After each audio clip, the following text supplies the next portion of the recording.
I'll start with you. Shahzad صاحب پہلے تو مجھے بتائیے گا آج جو یہ معاملہ ہوا ہے سارا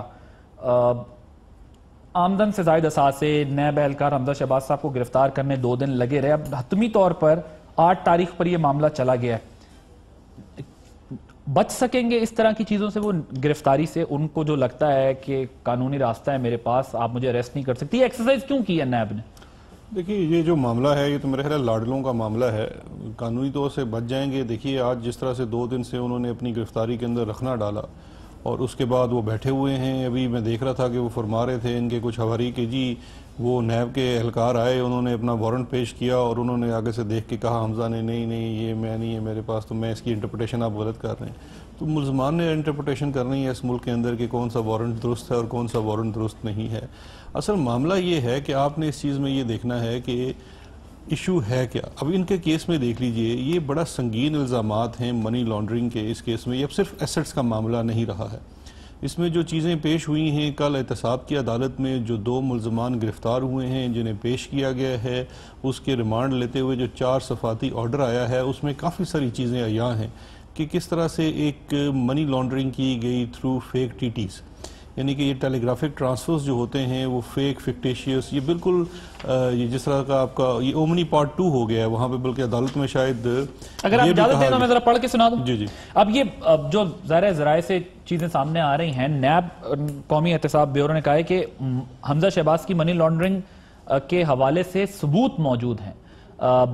ان کے نزدیک یہ ہے کہ یہ معاملہ 26 جون 2007 کو ہوا ہے کہ $1,65,980 کی رقم سرکولر روڈ لاہور بھیجی گئی. محبوب علی نامی شخص نے یہ بھیجی. محبوب علی نامی شخص کے بارے میں کہا جا رہا ہے کہ اس کی ہدایت پر یہ ٹرانسفر ٹی ہوئی ہے. محبوب علی نامی شخص نے یہ سرمایہ کاری کی غرض سے بھیجا، لیکن اطلاعات یہ ہیں، ذرائع یہ بتاتے ہیں کہ وہ شخص کبھی ملک سے باہر گیا ہی نہیں. نہ محبوب علی نے کبھی برطانیہ کا سفر کیا، نہ کوئی انویسٹمنٹ کی، تو یہ پیسے کیسے بھیجے گئے کہ دوسرا یہ کہ 25 جولائی کو جو 2007 کو $1,67,980 کی رقم لاہور سرکولر روڈ پر نجی بینک کی بینچ میں بھیجی گئی، وہ منظور احمد نامی شخص نے بھیجی. منظور احمد نامی شخص، اس کے بارے میں بھی کہا تھا یہ HSBC کے ذریعے منی ٹرانسفر کی گئی ہے، ذرائع بتا رہے ہیں. اور یہ شخص بھی کبھی سرمایہ کاری جس نے کی، اس نے بھی کبھی جو ہے وہ بیرون ملک یا کوئی سفر کیا ہی نہیں برطانیہ کا، اور نہ انویسٹمنٹ کی.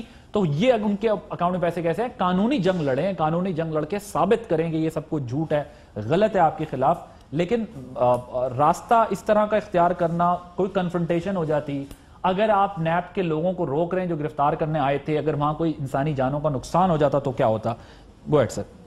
دیکھیے اب یہ جو آپ فرما رہے ہیں کہ یہ جو محبوب علی ہیں اور منظور احمد ہیں جن کے آج تک پاسپورٹ نہیں بنے ہوئے، بیرونی ملک سفر نہیں کیا، وہ جو اگر وہاں سے پیسے بھجوا رہے ہیں، تو یہ جو میں ابھی وہ ڈاکومنٹ دیکھ رہا تھا یہ سوئفٹ میسج ہے، اور یہ جو ٹرانزیکشن ہوئی ہے یہ تھرو ایک منی چینجر ہوئی ہے. اس کا مطلب یہ ہے 2 چیزیں اس میں بڑی اہم ہیں. ایک چیز یہ ہے کہ آپ کو وہاں فزیکلی موجود ہونا لازم ہے جہاں سے آپ پیسے بھجوا رہے ہیں. اس کا مطلب یہ ہوتا ہے کہ آپ کاؤنٹر پہ گئے ہیں اور آپ نے کاؤنٹر پہ جا کے کہا ہے جی کہ میں نے یہ $1.5 لاکھ یا $2 لاکھ اس فلاں شخص کو بھیجنے ہیں، یہ میرے کریڈنشلز ہیں، اور آپ نے یہ چیز وہاں سے بھیجی ہے.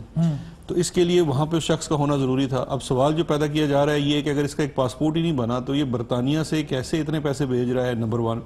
نمبر 2، جو بندہ پیسے ریسیو کرتا ہے اس کو فارم R ایک ہوتا ہے.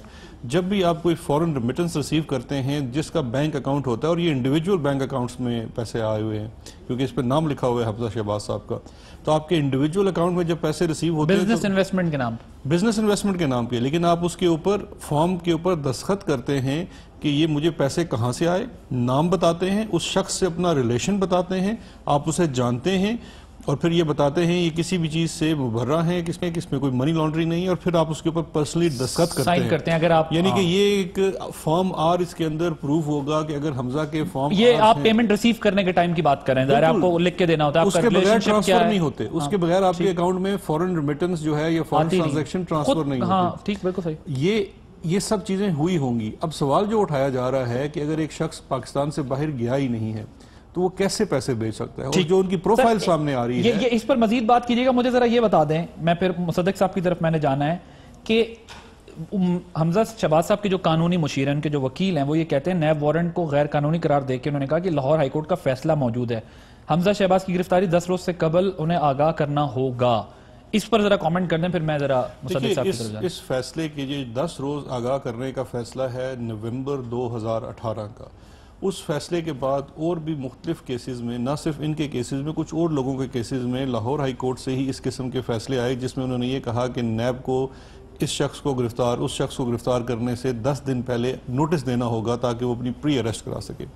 یہ ایک ایسی اچنبے کی بات تھی کہ اس کی کوئی نظیر نہیں ہے 20 سالہ آپ کے قانون کی، جو نیب کے قانون کی ہسٹری ہے اس کا، جو دیکھیں قانون سازی کرتی ہے پارلیمان اور اس کے بعد اس کی تشریح کرتی ہے کورٹ، تو یہ کہہ دینا کہ آپ کو 10 دن کا نوٹس ہوگا، اس سے ایک بڑا ابہام پیدا ہو گیا تھا۔ اس کے لیے NAB supreme court of Pakistan گئی اور اس نے چیلنج کیے ان تمام فیصلوں کو۔ اس میں جلیل ارشد کا ایک کیس سب سے پہلے پک اپ ہوتا ہے اور اس کے اندر اسپیسیفک آرڈر دیا جاتا ہے جو کہ جنرلی اپلیکیبل ہوگا تمام فیصلوں کے اوپر۔ اس کے اندر صاف لکھ دیا جاتا ہے کہ نیب کی یہ کنٹینشن ہے کہ اس کی تشریح فرما دیں، تو ہم یہ دونوں قانون کو ہم نے دیکھا ہے اور اس سے صاف واضح ہے کہ سیکشن 24 جو اریسٹ کا ہے نیشنل اکاؤنٹیبلٹی آرڈیننس کا، اس کے اوپر کوئی ایسی قدغن نہیں ہے۔ چیئرمین نیب کے پاس اگر ٹھوس شواہد ہوں گے تو وہ کسی کو بھی گرفتار کرنے کا حق رکھتا ہے اور اس پہ کوئی نوٹس دینے کی ضرورت نہیں ہے۔ سپریم کورٹ نے کہا، یہ سپریم کورٹ نے کہا۔ اس کے بعد یہ اب نیب، اس کے بعد ایک اور چیز بڑی اہم ہے، دو چیزیں اس میں ہوئی ہیں۔ جب یہ ان کو 10 دن کے نوٹس والا فیصلہ آیا تھا لاہور ہائی کورٹ کی طرف سے، تو اس وقت یہ انکوائری سٹیج کے اوپر تھا اور اس وقت تک یہ کوآپریٹ کر رہے تھے، پیش ہو رہے تھے، اس لیے نیب نے کورٹ میں یہ بیان بھی دیا تھا کہ ہم انہیں اریسٹ نہیں کرنا چاہتے، ابھی تک یہ کوآپریٹ کر رہے ہیں۔ اس فیصلہ آنے کے بعد سے لے کے آج تک انہوں نے اس کیس میں کوئی کوآپریشن نہیں کی، بارہا انہیں دیے گئے سوال نامے اس کا جواب نہیں دیا۔ سلمان شہباز اس وقت سے فرار ہیں، ان کو بارہا کال اپ نوٹسز سرو کیے جا چکے ہیں، بلکہ لنڈن میں ہمارے ہائی کمیشن کے توسط سے بھی ان کے اوپر کال اپ نوٹس سرو کیا گیا ہے، انہوں نے لینے سے انکار کر دیا ہے اور آج تک سوال نامے کا جواب نہیں دیا۔ اس کے باوجود انویسٹیگیشن آتھرائز ہو جاتی ہے، کیس اپ گریڈ ہو جاتا ہے، مزید شواہد اس کے اندر آتے ہیں، مزید گرفتاریاں ہوتی ہیں، اس کے اوپر جب ان کو بلایا جاتا ہے کال اپ نوٹس تو یہ پیش نہیں ہوتے۔ ٹھیک، لیکن سر حمزہ شہباز صاحب تو باوجود ان کی صاحبزادی ان کی بیمار ہیں اور وہ کہتے ہیں کہ وہ جا کے واپس وہاں آ گئے، تو پھر جلدی کس بات کی تھی؟ میں ذرا مصدق صاحب سے اس کا جواب دیں۔ دیکھیں جا کے واپس آئے ہیں، وہ ہائی کورٹ کے حکم سے گئے تھے، ہائی کورٹ کے حکم سے ہی واپس آئے ہیں، اگر واپس نہ آتے تو ان کو فردر کو ریلیف نہیں مل سکتا۔